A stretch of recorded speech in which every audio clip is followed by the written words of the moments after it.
The Chinese Arsenal 66 Type 56, let's check it out.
Never forget walking into a local gun shop back in the mid-'80s and seeing an AK-47 for $300. I really didn't even think it was real. I just thought that is really cool that you can buy an AK-47. Guys, really back in the early 70s, mid-'80s, there wasn't a lot of interest in modern sporting rifles because of the price mainly. You know, your AR-15 was still $600 or $700, and of course all the other rifles that fall into that category. But when China started sending their AKs and their SKSs for around $59, it began to develop a demand. They said, hey, I can spend $300 on a cool AK-47 and, you know, take it out to the range and have some fun. And then once they did, they said, well, this is so much fun, I think I will buy an AR-15. And the story goes that there was a demand created. It was an appetite. And it started with the Chinese inexpensive AK-47s. Now, these inexpensive AK-47s, the price belied the quality.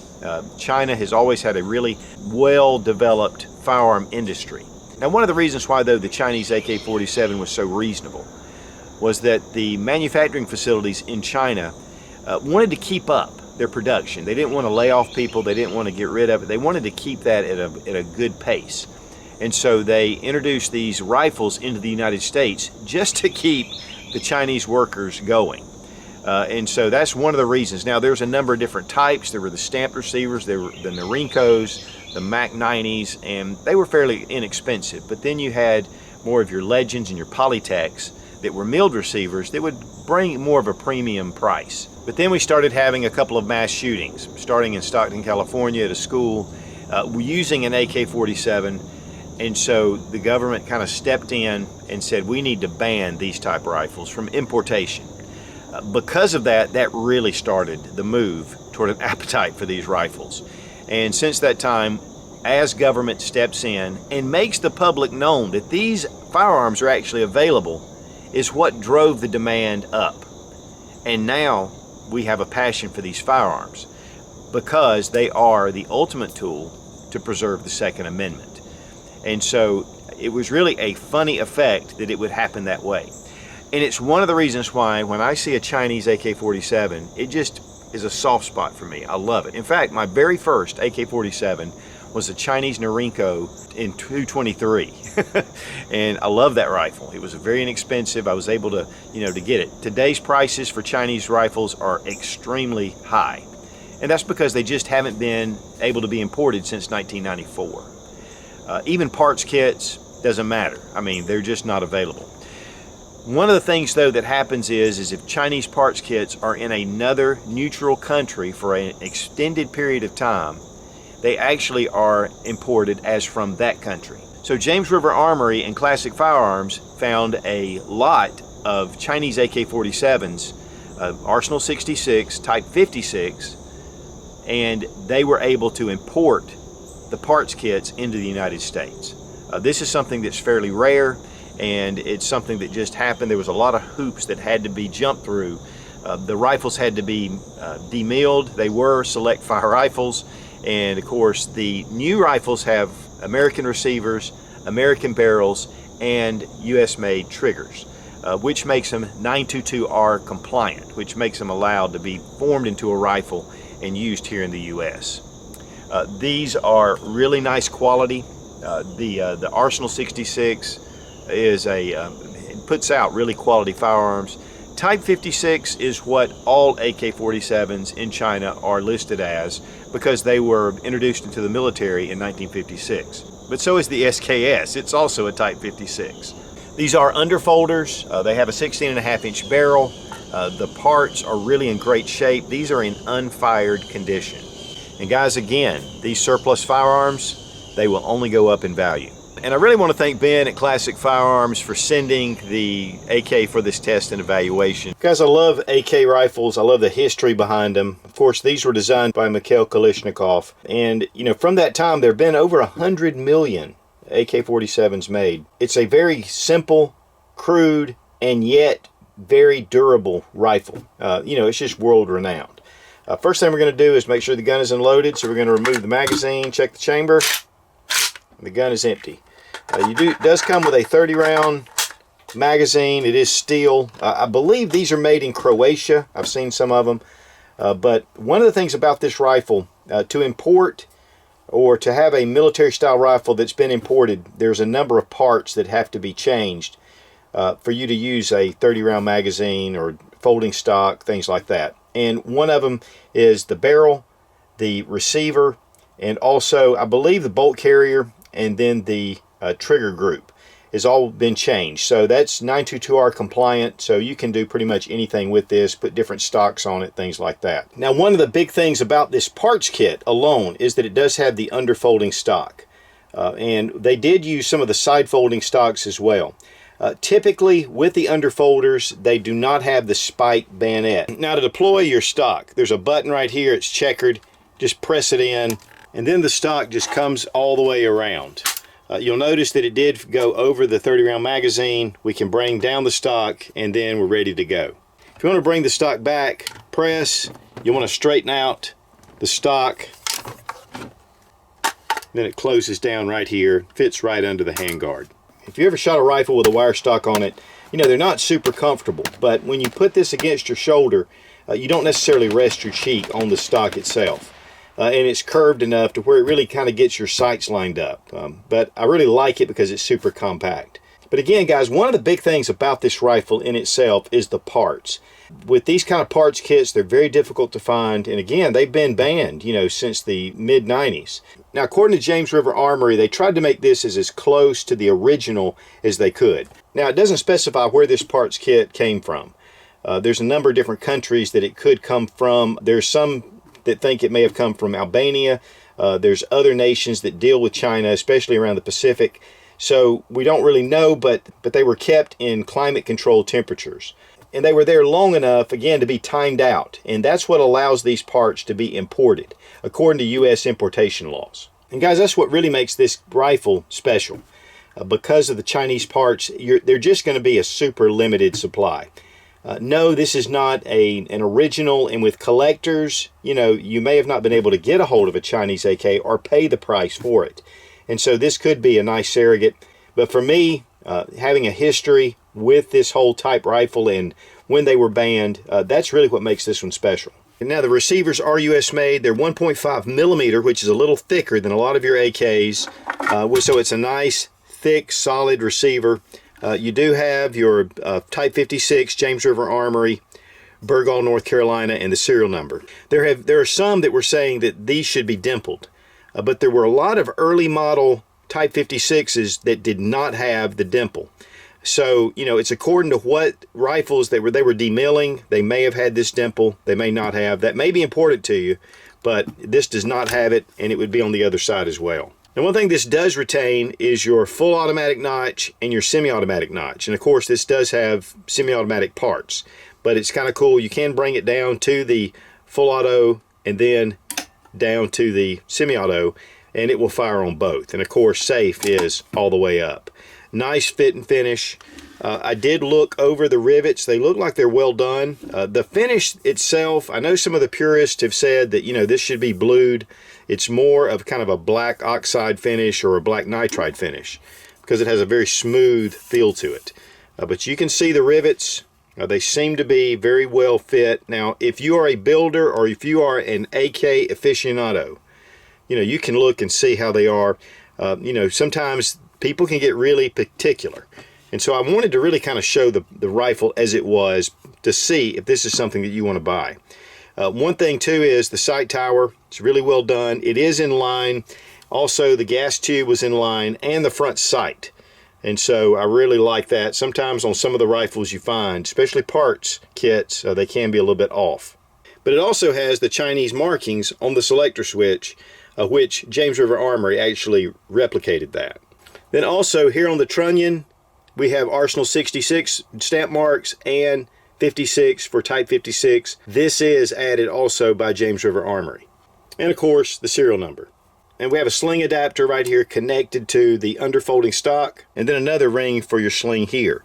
Does retain the cleaning rod, which you can just pull down and pull out. There is no bayonet lug or anything on here. I know that from what I understand, some of the underfolders did not have the fixed bayonet, and because this stock, which is original Chinese wood, does not have the groove right here. Now, one thing too about these stocks is that these are original Chinese, and while these are unissued rifles, some of the storage, wherever they were putting them, they have some dings here and there, but not too bad. Even here on the pistol grip, they just seem to be in really good shape. Here we have the sight tower with a post, and of course it's hooded. Now this is a barrel nut at the front, which a lot of the Chinese rifles did not have any kind of compensator or muzzle brake. But this is 14-1 millimeter left-hand thread, so you can replace this if you'd like, or you can stick with the traditional. One thing about this barrel is that it is chrome lined, which is in tradition with Chinese military. But again, it is a US made barrel. It is a little thicker. It's a medium profile barrel, which should give you a little better accuracy and stability. And you can see the chrome lining coming right here at the muzzle of the barrel. I'm going to be shooting some Wool Performance 123 grain ammunition. And got these steel magazines. Not really sure how this Chinese rifle is going to like this Russian ammunition, but we'll find out.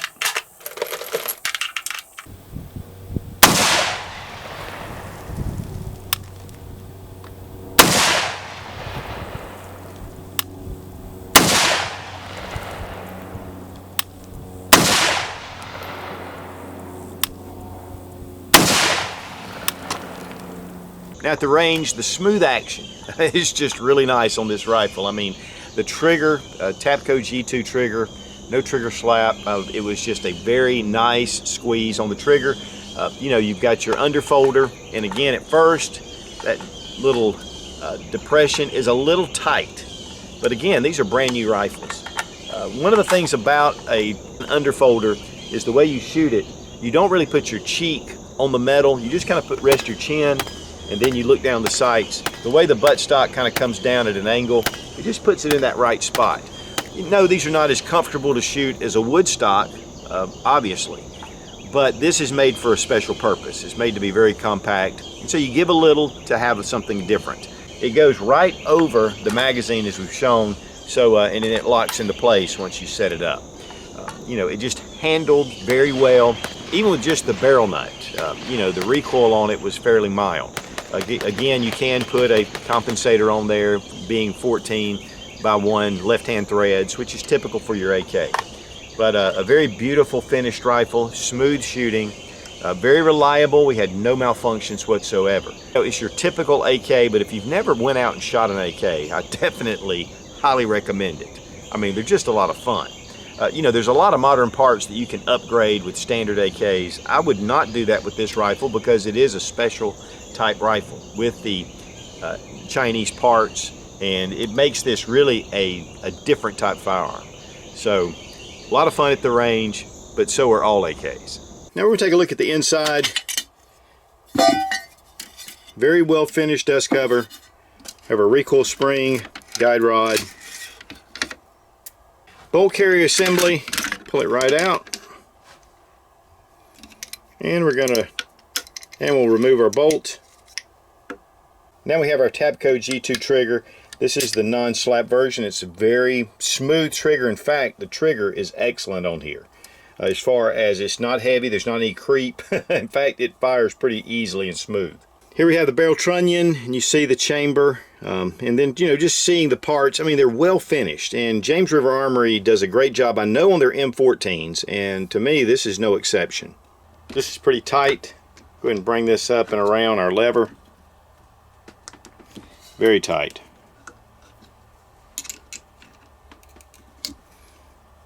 Take our gas tube and we can just pull it right off. Bring this lever up. Move this a little forward. Of course, I'm doing this without pulling out my cleaning rod. I'm not used to it anymore. And then the handguard comes right off. This is the traditional wood for the Chinese. It's got that kind of an orange color to it. But again, these retain the original wood.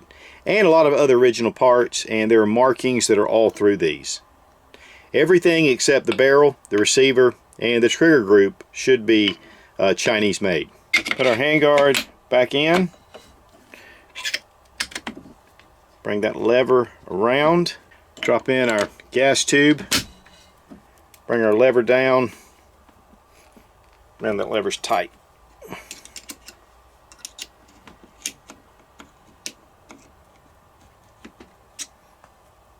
Make sure it's in the right spot. The bolt carrier and the piston rod are very well done. I mean, just a very nice finish to it. Then, of course, with your bolt.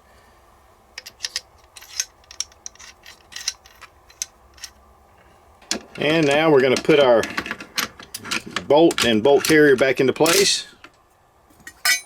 Recoil spring and guide rod. And we're going to take our dust cover.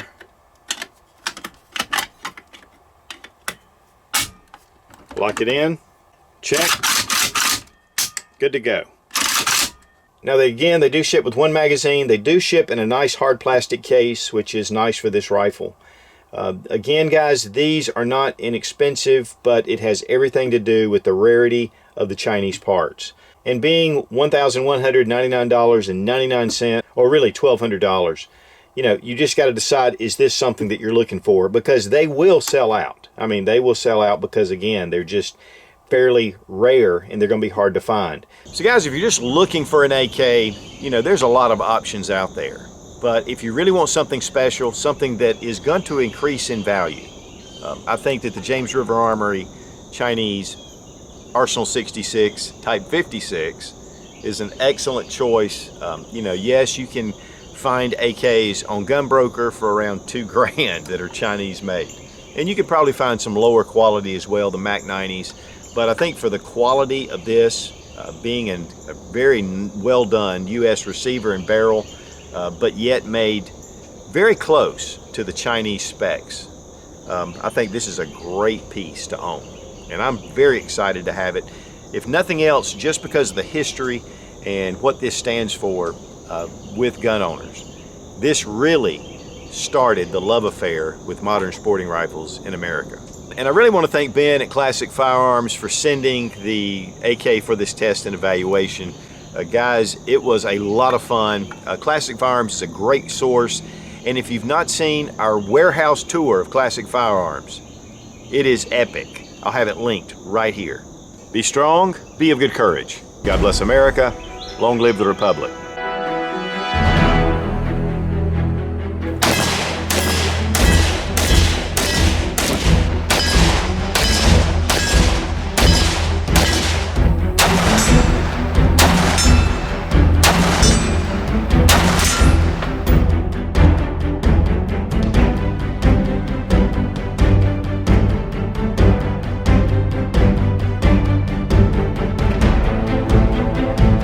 That was pretty much what people were looking for.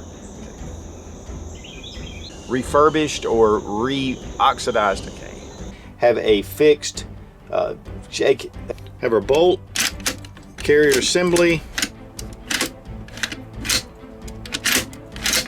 With the general public, as far as